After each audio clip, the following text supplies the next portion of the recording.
Hi, welcome back to my channel. இன்னைக்கு federal பேங்கோட share கிட்டத்தட்ட 6% பாசிட்டிவ்ல ட்ரேட் ஆகி க்ளோஸ் ஆயிருக்கு. அதுக்கு முக்கியமான காரணம் என்னன்னு பார்த்தீங்கன்னா பேங்க் வெளியிட்ட Q1 ரிசல்ட்ஸ் தான். ஸோ அந்த Q1 ரிசல்ட்ஸ் தான் இந்த வீடியோவில் நம்ம ரிவ்யூ பண்ண போகிறோம். வாங்க வீடியோக்கு போகலாம். பேங்க்குக்கு இந்த Q1ல கிடைச்ச டோட்டல் இன்கம் எவ்வளோன்னு பார்த்தீங்கன்னா 8,287 கோடியாக இருக்குது. இதே ப்ரீவியஸ் இயர் Q1ல பேங்க்கு கிடைச்ச டோட்டல் இன்கம்ங்கிறது 7,800 கோடி. ஸோ கிட்டத்தட்ட இயர் ஆன் இயரில் 551 கோடி டோட்டல் இன்கம்ங்கிறது இன்க்ரீஸ் ஆயிருக்கு. இது இயர் ஆன் இயரில் 6% க்ரோ ஆயிருக்கு. இதே அதர் இன்கம் பார்த்தீங்கன்னா இயர் ஆன் இயரில் கம்மியாக இருக்குது. ஸோ இந்த Q1ல 1048 கோடி அதர் இன்கம் மூலியமாக ஏர்ன் பண்ணியிருக்காங்க.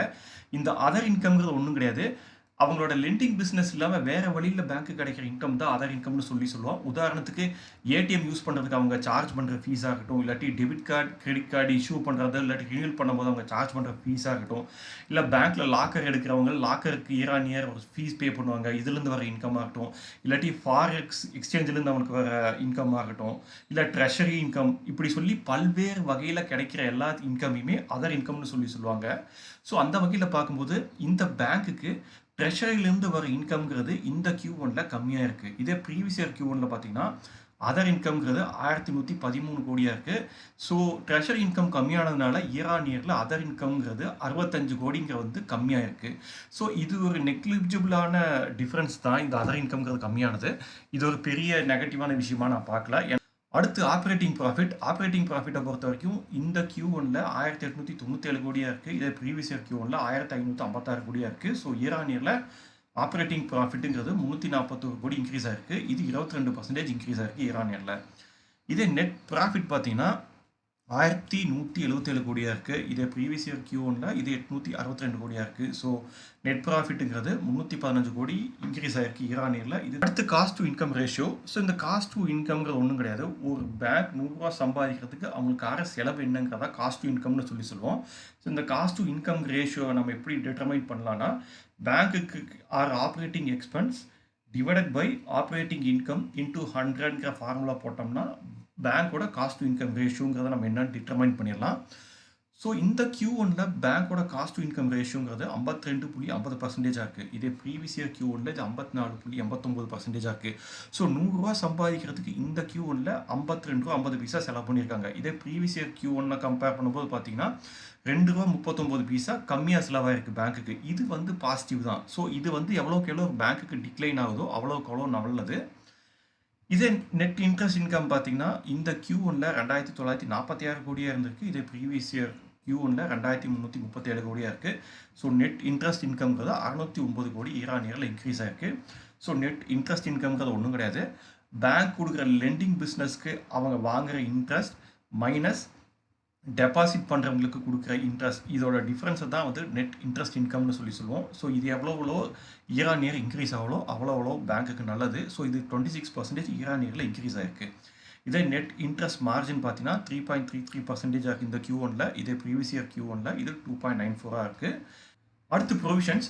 ஸோ ப்ரொவிஷனுங்கிறது என்னன்னு பார்த்தீங்கன்னா ஒரு பேங்க் கொடுக்குற கடனில் ஒரு குறிப்பிட்ட அமௌண்ட் திரும்ப கிடைக்காம போகும்னு பேங்க் பண்ணுறாங்கன்னு வச்சுக்கோங்களேன். ஸோ அந்த லாஸ் வந்து வராமல் இருக்கிறதுக்கு ஆஃப்செட் பண்ணுறதுக்காக ஒரு குறிப்பிட்ட அமௌண்ட் வந்து அவங்க ரிசர்வாக எடுத்து வைப்பாங்க. அதைத்தான் ப்ரொவிஷன் சொல்லுவாங்க. உதாரணத்துக்கு பேங்க் வந்து ஒரு 100 கோடி கடன் கொடுத்துருக்காங்கன்னு வச்சுக்கோங்களேன். அதில் 5 கோடி கடன் வந்து திரும்ப வராதுங்கிறது அவங்களுக்கு தெரியுது. ஸோ அந்த 5 கோடி கடன் வராதனால அவங்களுக்கு வர லாஸை ஆஃப்செட் பண்ணுறதுக்கு 5 கோடியை வந்துட்டு பேங்க்கோட டோட்டல் இன்கம்லேருந்து தனியாக ஒதுக்கி வச்சுருவாங்க. அதைத்தான் ப்ரொவிஷன் சொல்லுவாங்க. ஸோ இந்த Q1ல ப்ரொவிஷனுங்கிறது 720 கோடியாக இருந்திருக்கு. இதே ப்ரீவியஸ் இயர் Q1ல அது 695 கோடியாக இருந்திருக்கு. ஸோ இயர் ஆன் இயரில் 3.6% வந்து இந்த ப்ரொவிஷனுங்கிறது க்ரோ ஆயிருக்கு. இதே ப்ரொவிஷன் கவரேஜ் ரேஷியோங்கிறது பார்த்தீங்கன்னா 87.37% இருக்குது இந்த Q1ல. இதே ப்ரீவியஸ் இயர் Q1ல 74.41% இருக்குது. ஸோ இயர் ஆன் இயரில் இது 13% க்ரோ ஆயிருக்கு. அடுத்து டோட்டல் அட்வான்சஸ். ஸோ பேங்க் இந்த Q1ல கொடுத்த லெண்டிங் எவ்வளோன்னு பார்த்தீங்கன்னா டோட்டலாக 2,77,498 கோடியாக இருக்குது. இதே ப்ரீவியஸ் இயர் Q1ல இது 2,41,813 கோடியாக இருக்குது. ஸோ இயர் ஆன் இயரில் லெண்டிங்கிறது 35,685 கோடி அதிகரிச்சிருக்கு. அடுத்து டோட்டல் டெபாசிட். ஸோ இந்த பேங்க்கோட டோட்டல் டெபாசிட்ங்கிறது current account saving account deposit plus term deposit, இது ரெண்டையும் சேர்ந்தது தான் டோட்டல் டெபாசிட்னு சொல்லுவோம். ஸோ அந்த வகையில் பார்க்கும்போது இந்த Q1ல டோட்டல் டெபாசிட் பேங்க் எவ்வளோ கிடைச்சிருக்குன்னு பார்த்தீங்கன்னா 3,20,118 கோடியா இருக்கு.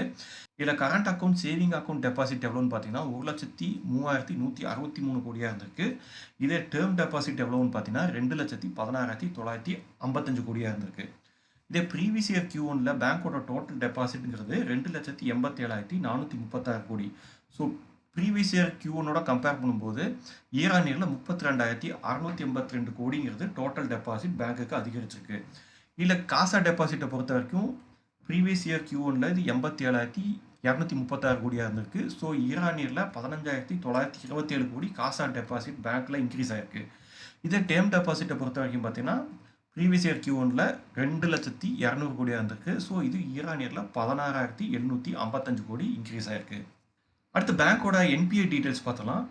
ஸோ பேங்க்கோட கிராஸ் என்பிஏ இந்த Q1ல எவ்வளோன்னு பார்த்தீங்கன்னா 4,282 கோடியாக இருக்குது. இதே ப்ரீவியஸ் இயர் Q1ல அது 4,670 கோடியாக இருந்திருக்கு.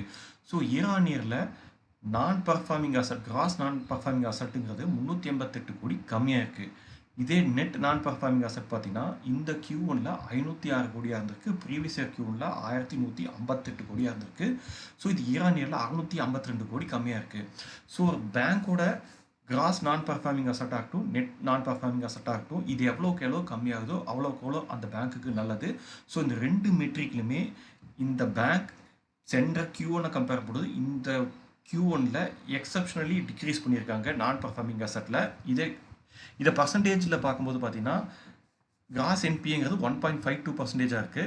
இதே ப்ரீவியஸ் இயர் Q1ல 1.91% இருக்குது. கிட்டத்தட்ட 39 பேசில் பாயிண்ட் இம்ப்ரூவ் ஆயிருக்கு.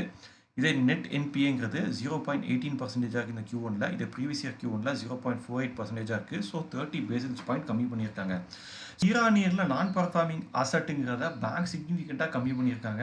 இது ஒன் ஆஃப் த மெயின் ரீசனாக பார்க்குறேன் இன்றைக்கி இந்த ஷேர் பெரிய லெவலில் ஸ்பைக் ஆகிறதுக்கு. ஃபைனலி கேபிட்டல் அடிக்ரஸி ரேஷியோ இந்த Q1ல இது 16.97% இருக்குது. இது ப்ரீவியஸ் இயர் Q1ல 16.03% இருக்குது. ஸோ இது 94 பேசிஸ் பாயிண்ட் இம்ப்ரூவ் ஆயிருக்கு. ஸோ இப்படி எல்லா மெட்ரிக்லையும் இந்த பேங்க் எக்ஸப்ஷனலான நம்பர்ஸை போஸ்ட் பண்ணதுனால தான் இன்றைக்கி இந்த ஷேருங்கிறது கிட்டத்தட்ட 6.5% பாசிபிளாக ட்ரேட் ஆகி க்ளோஸ் ஆகிருக்கு. ஸோ என்னை பொறுத்த வரைக்கும் இந்த ஃபினான்ஷியல் ரிசல்ட்ஸில் குறை சொல்கிறதுக்கு எதுவுமே இல்லை. இந்த பேங்க் இந்த குவார்ட்டரில் எக்ஸப்ஷனலாக பர்ஃபார்ம் பண்ணியிருக்காங்க. ஸோ அவ்வளோதாங்க எனக்கு தெரிஞ்சு ஃபெடரல் பேங்க்கோட Q1 ரிசல்ட் சம்மந்தமாக நான் என்னென்ன இன்ஃபர்மேஷன் உங்களுக்கு ஷேர் பண்ணணும்னு நினச்சனோ அதெல்லாம் நான் ஷேர் பண்ணிட்டேன். ஐ ஹோப் இந்த இன்ஃபர்மேஷன் உங்களுக்கு யூஸ்ஃபுல்லாக இருக்குன்னு நினைக்கிறேன். இந்த வீடியோ பற்றி உங்களுடைய கருத்துக்களை மறக்காமல் கமெண்ட் செக்ஷனில் பதிவிடுங்க. மீண்டும் வேற ஒரு வீடியோவில் சந்திக்கலாம். அது வரைக்கும் பபாய்.